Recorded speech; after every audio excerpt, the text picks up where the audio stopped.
Welcome to Vishwabharat TV. Shri Varaha Lakshmi Narasimhaswamy కొలువైన పవిత్ర పుణ్యక్షేత్రం సింహాచలంలో ఈ నెల 20వ తేదీన అక్షయ తృతీయ రోజున శ్రీ స్వామివారి చందనోత్సవం వైభవంగా జరగనుంది. ఇందుకు సంబంధించిన ఏర్పాట్లు ఏ విధంగా ఉన్నాయి అనే అంశాలను అడిగి తెలుసుకుందాం. మనతో పాటు ఉన్నారు ఆలయ దేవస్థానం ఈవో జి వెంకట్రావు గారు. సార్ నమస్తే అండి. సార్, చందనోత్సవం అనగానే స్వామివారి నిజరూప దర్శనానికి లక్షలాదిగా భక్తులు తరలి వస్తూ ఉంటారు. ఇందుకు సంబంధించిన ఏర్పాట్లు ఏ విధంగా ఉన్నాయి, భక్తులకు మీరు చేసే సూచనలు ఏంటి? ఓం నమో నారసింహాయ. ఈ నెల 20వ తారీఖున జరిగేటటువంటి స్వామివారి నిజరూప దర్శనంకి భక్తులు తండోపతండాలుగా వస్తారు. క్రిందటి సంవత్సరం గణాంకాలు బట్టి చూసుకున్నా కూడా సుమారు 1,25,000 నుంచి 1,50,000 మధ్యలో వస్తారని చెప్పి ఊహిస్తున్నాం. సుమారుగా 70 నుంచి 80,000 మంది వరకు ఫ్రీ దర్శనం, అదేవిధంగా 300 రూపాయల టికెట్లు తీసుకునే వాళ్ళు, 1000 రూపాయల టికెట్లు తీసుకునే వాళ్ళు, 1,500 రూపాయల టికెట్లు తీసుకునే వాళ్ళు అందరూ కూడా ఈసారి వస్తారని ఊహిస్తున్నాం. అయితే కింద జరిగినటువంటి సంఘటనలు దృష్టిలో పెట్టుకుని ఈసారి పకడ్బందీగా ఏర్పాట్లు అనేవి చేయడం జరుగుతుంది. సుమారుగా 90 ఆర్టీసీ బస్సులని దీని గురించి అని మేము ప్రత్యేకంగా వినియోగిస్తున్నాం.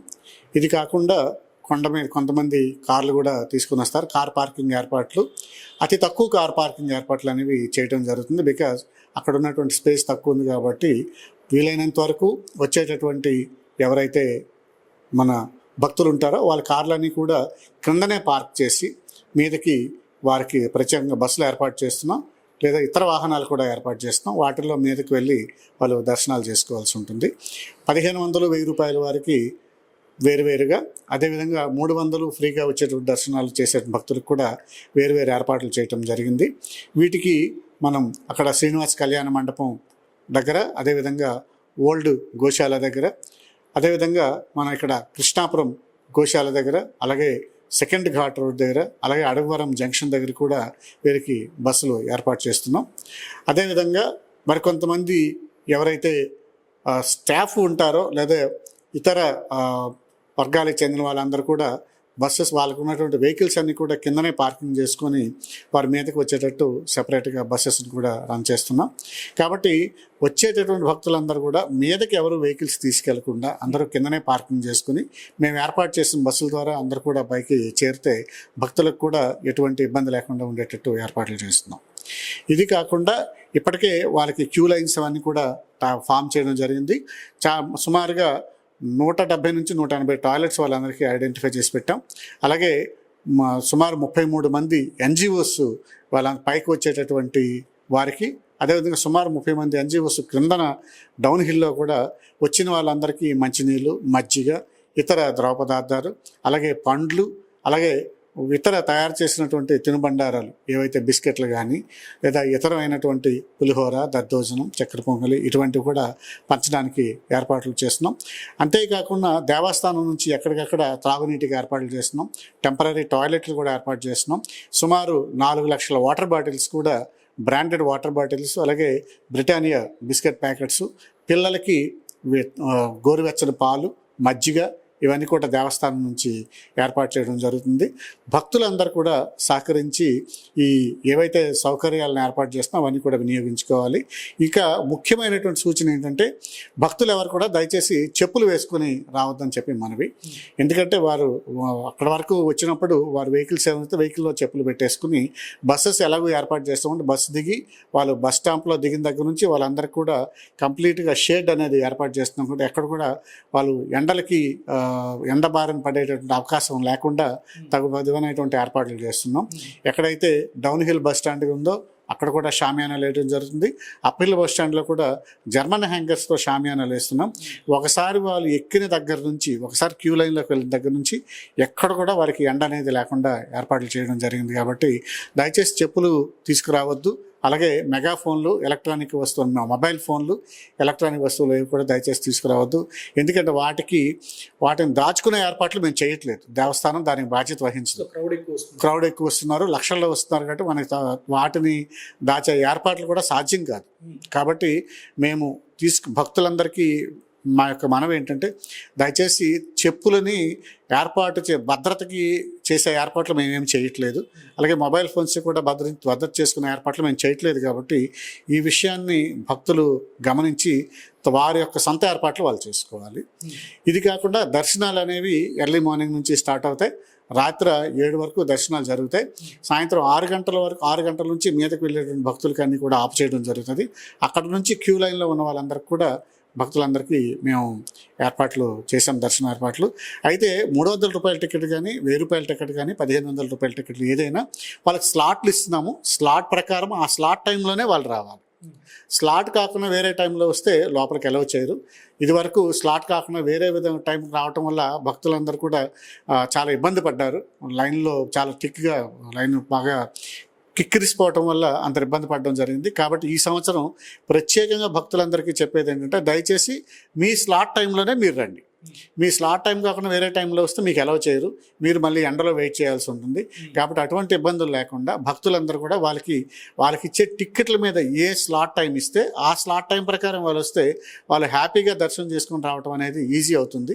మాకు కూడా ఇక్కడ భక్తులకి సౌకర్యాలు కలుగు చేయడం కూడా ఈజీ అవుతుంది. కాబట్టి ఈ ముఖ్యమైనటువంటి విషయాన్ని దయచేసి భక్తులందరూ కూడా గమనించాలని కోరుతున్నాం. సార్, ఇక్కడ ఇంకో విషయం, ప్రతిసారి చందనోత్సవం జరిగినప్పుడు సామాన్య భక్తులకి పెద్దపీట వేస్తామని అంటూనే విఐపి సేవలో తరిస్తున్నారనే విమర్శలు అయితే కొన్ని వస్తున్నాయి. సో ఈ ఏడాది ఇటువంటి ఏర్పాట్లు అయితే చేస్తారు దానికి. అందుకనే భక్తులు ఎవరైతే సామాన్య భక్తులు కానివ్వండి, 300 రూపాయల భక్తులు కానివ్వండి, ఎవరైతే టికెట్లు తీసుకున్నారో వాళ్ళందరికీ ఎవరైతే 1500, 1000 రూపాయల టికెట్లు తీసుకునే వారికంటే ముందుగానే వీళ్ళకి దర్శనం అనేది అవకాశం ఇస్తున్నాం. వారు ముందుగానే దర్శనం చేసుకునే ఏర్పాటు ఉంటుంది. ఇప్పుడు 1500 టికెట్లు ఉన్నారంటే వాళ్ళకి తర్వాత స్లాట్ ఇస్తాం. ముందు వాళ్ళకి స్లాట్ ఉండదు.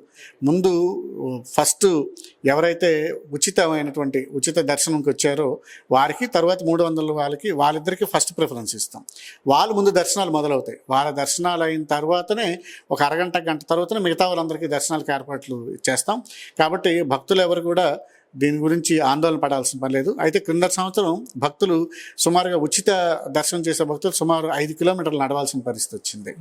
క్యూ లైన్ అంత అంటే ఎక్కువ మంది వస్తారని ఎక్కువ హోల్డింగ్ ఏరియా పెట్టడం జరిగింది. క్యూ లైన్ పెట్టడం జరిగింది. ఈసారి క్యూ లైన్ అంతే హోల్డింగ్ ఏరియా ఉంటుంది, కానీ 2 లైన్స్ కింద డివైడ్ చేసాం. సో ప్రతి భక్తుడు కూడా 2.5 నుంచి 3 కిలోమీటర్ల లోపల నడిస్తే సరిపోతుంది. లాస్ట్ టైం పెట్టి 5.5 కిలోమీటర్లు, 6 కిలోమీటర్ల లోపల దాన్ని సగం తగ్గించడం జరిగింది. సో ఏ భక్తుడు కూడా వాళ్ళకి 2 సెపరేట్ రూట్లు కూడా ఇచ్చాము. ఎవరైతే ఉచిత దర్శనంకి వచ్చారో వాళ్ళు ఎక్కువ దూరం నడవాల్సిన అవసరం లేకుండా కూడా ఏర్పాట్లు చేయడం జరిగింది. కాబట్టి దీని గురించి ప్రత్యేకం ఈ సంవత్సరం ప్రత్యేకంగా ఏర్పాటు చేసాం. కాబట్టి ప్రతిసారి అని చెప్పినట్టు మేము ఈసారి కూడా చెప్తున్నాం, సామాన్య భక్తులకే పెద్దపీట వేస్తాం. దాని తగ్గట్టుగా అప్పటికే చర్యలు తీసుకోవటం అనేది కూడా జరిగింది. లాస్ట్ టైం తిరిగేటటువంటి 5.5 నుంచి 6 కిలోమీటర్లు తిరిగేటువంటి డిస్టెన్స్ని ఈసారి 2.5 కిలోమీటర్లు తగ్గించడం జరిగింది ప్రతి భక్తులు, ఉచిత భక్తులకి. అదే కంపేర్ చేసుకుంటే 300 రూపాయల టికెట్లో సుమారు 3 కిలోమీటర్లు వెళ్ళాల్సి ఉంటుంది. 1000 రూపాయలు పే చేసే వాళ్ళు సుమారు 2.5 కిలోమీటర్లు ఉచిత భక్తులతో సమానంగా ఇంచుమించుగా వాళ్ళు వెళ్ళాల్సి ఉంటుంది. సో దీన్ని బట్టి మనం అర్థం చేసుకోవాల్సింది ఏంటంటే ఉచిత దర్శనానికి అంటే సామాన్య భక్తులకి పెద్దపీట అనేది వేయడం జరుగుతుంది. ఈసారి ఉన్నటువంటి జరిగిన సంఘటనల దృష్ట్యా ఇచ్చేటటువంటి ప్రత్యేక దర్శనాల టికెట్లు కూడా తగ్గించడం జరుగుతుంది. దయచేసి భక్తులందరూ కూడా ఈ విషయాన్ని గమనించి సహకరించాలి. సరే, ఇప్పుడు ఇంకో విషయం, మీరు ఎలాగో అందుబాటులో ఉన్నారు కనుక సింహాచల దేవస్థానంలో దర్శనం విషయంలో చాలామంది యూట్యూబర్స్ అక్కడ వీడియోస్ తీయటం కానివ్వండి, స్వామివారి చందనోత్సవం రోజు కూడా వీడియో తీసి మనం విజువల్స్ కూడా బయటకు వచ్చిన పరిస్థితి. ఎక్కడ లోపం ఉందంటారు? ఏంటి అక్కడ కారణం ఏంటి? అసలు ఎందుకు మనం కంట్రోల్ చేయలేకపోతున్నాం? కంట్రోల్ చేయడం అంటే ఒకటి, ముందు భక్తుల్లో డిసిప్లిన్ ఉండాలండి. అందరికీ మేము చెప్తున్నాము. ఇక వారందరికీ ముందు నుంచి మేము విషయాన్ని కూడా ఎవరు మొబైల్స్ తీసుకురాకూడదు, మొబైల్స్ అనేవి అలౌ చేయము అని చెప్తున్నాం. ఈసారి కూడా స్ట్రిక్ట్గా వెరిఫికేషన్ చేయిస్తాం. ఎవరు కూడా మొబైల్స్ కానీ తీసుకొస్తే అక్కడ మొబైల్స్ కానీ సీజ్ చేస్తే ఆ మొబైల్కి మాకు బాధ్యత ఉండదు. లాస్ట్ టైం వరకు వచ్చినప్పుడు మొబైల్ లోపలికి చూడనట్టు వాళ్ళు తీసుకెళ్ళిపోయేవారు. దయచేసి ఈసారి అటువంటి ప్రాక్టీసెస్ ఏవి చేయొద్దని వినవి చేస్తున్నాం. రెండవది, పొరపాటున అక్కడ కానీ మొబైల్ కానీ దొరికినట్లుంటే సీజ్ చేస్తారు. మొబైల్ సీజ్ చేస్తే ఆ మొబైల్ మళ్ళీ వారికి ఇచ్చే బాధ్యత మాకు ఉండదు. తీసుకెళ్ళి సీజ్ చేసి ఎక్కడ పడేస్తారు, పక్కన పడేస్తారు. మొబైల్ అయిన దానికి అందొచ్చు, అందకపోవచ్చు. కాబట్టి ఈ విషయాన్ని భక్తులు గమనించాలి. దయచేసి ఎవరు కూడా మొబైల్స్ తీసుకురావద్దని మళ్ళీ మళ్ళీ అందరికీ తెలియజేస్తున్నాం. మొబైల్ ఒకవేళ తీసుకొస్తే దేవస్థానం వాళ్ళు కానీ సీజ్ చేస్తే ఆ మొబైల్ భద్రతకి దేవస్థానం బాధ్యత వహించదు. ఇందాక కూడా చెప్పాను మీకు, చెప్పులు వేసుకుని వచ్చే చెప్పులకి స్టాండ్లు ఏర్పాటు చేయలేం. ఇంత లార్జ్ స్కేల్ వచ్చినప్పుడు మేము 2 సార్లు టెండర్లు పిలిచినప్పుడు కూడా ఎవరు ముందుకు రాలేదు చెప్పుల స్టాండ్కి. లైక్ వైజ్ ఏదైతే మన మొబైల్ ఉందో మొబైల్కి ముందు నుంచి అందుకే తెలియజేస్తాం. మొబైల్ మీరు సెక్యూర్ చేసుకున్నటువంటి ఏర్పాట్లు మేము చేయట్లేదు, ఎందుకంటే ముందే అందరికీ తెలియజేస్తున్నాం కాబట్టి అది ఆ బాధ్యత, ఆ రెస్పాన్సిబిలిటీ ఆ భక్తుడికి ఉంటుంది. భక్తుడు తీసుకురావద్దని చెప్పినప్పుడు తీసుకొచ్చినప్పుడు ఆ మొబైల్కి బాధ్యత అనేది మాకు ఉండదు. దయచేసి భక్తులు గమనించాలి. ఎక్కడైనా మేము సీజ్ చేయాల్సి వస్తే సీజ్ చేసేస్తాం, దాని వెంటనే స్వాధీనం చేసుకుంటే మళ్ళీ ఆ మొబైల్ని ఇచ్చే యొక్క సెక్యూరిటీకి మాకు ఎలాంటి సంబంధం ఉండదు. దయచేసి భక్తులు ఈ విషయాన్ని గమనించి దేవస్థానంకి సహకరించాలి. మీరు మిగతా పెద్ద పెద్ద దేవాలయాల్లో, ఉదాహరణ తిరుపతి, అక్కడ ఎవరు కూడా మొబైల్స్ తీసుకెళ్దాం. ఇక్కడ కూడా అదే ప్రాక్టీస్ని ఖచ్చితంగా అమలు చేయాలనుకుంటున్నాం. కాబట్టి భక్తులందరూ కూడా దయచేసి మాకు సహకరించి ఈ సంవత్సరం ఇటువంటి ఎలక్ట్రానిక్ గ్యాడ్జెట్స్ కానీ లేదా మొబైల్స్ కానీ ఏవి కూడా తీసుకురావద్దని మళ్ళీ వినవి చేస్తున్నాం. సరే, ఇంకో అంశం, ఇక్కడ పెద్ద పెద్ద దేవస్థానాలు లైక్ తిరుపతి, సో అటువంటి వాటిల్లో సాంప్రదాయ దుస్తుల్లో స్వామివారి దర్శనాలు కానీ అమ్మవారి దర్శనాలు కానీ జరుగుతున్నాయి. మన సింహాచలం కూడా ఒకసారి ప్రయత్నం కూడా చేసాం, సాంప్రదాయ దుస్తుల్లో రండి దర్శనం చేసుకోండి అని ప్రచారం కూడా పెద్ద ఎత్తున చేసాం. కానీ ఇది కొన్నాళ్ళే జరిగింది, ఎందుకు మనం అమలు చేయలేకపోతున్నాం? లోటు ఎక్కడుంది? అమలు చేయటం అనే దాంట్లో 2 ఉంటాయి. ఒకటి భక్తులకి బాధ్యత ఉంటుంది, రెండవది దేవస్థానం యొక్క యంత్రాంగానికి కూడా బాధ్యత ఉంటుంది. ఇది సమాన బాధ్యత. ఒక స్వామిని దర్శనం చేసుకుని వచ్చేటప్పుడు మనం ఏదైతే సంప్రదాయ దుస్తుల్లో తీసుకురావాలని విన్నవిస్తాం, అందరూ కూడా భక్తులు దయచేసి ఆ విషయాన్ని గమనించి దేవస్థానం యొక్క సలహాని అందరూ కూడా గౌరవించాలి. ఇంప్లిమెంటేషన్ అమలు వరకు వచ్చినప్పటికీ ఇప్పటికే దీని మీద మేము చర్చించడం జరిగింది. ఖచ్చితంగా దీని మీద చర్యలు మొదలుపెట్టాము.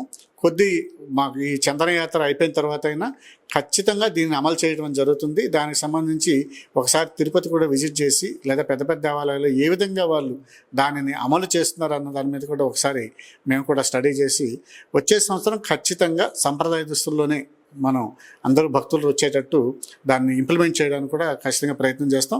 దీని మీద ఇప్పటికే చర్చలు జరుగుతున్నాయి, ఆల్రెడీ దేవస్థానం లెవెల్లో చర్చలు జరుగుతున్నాయి.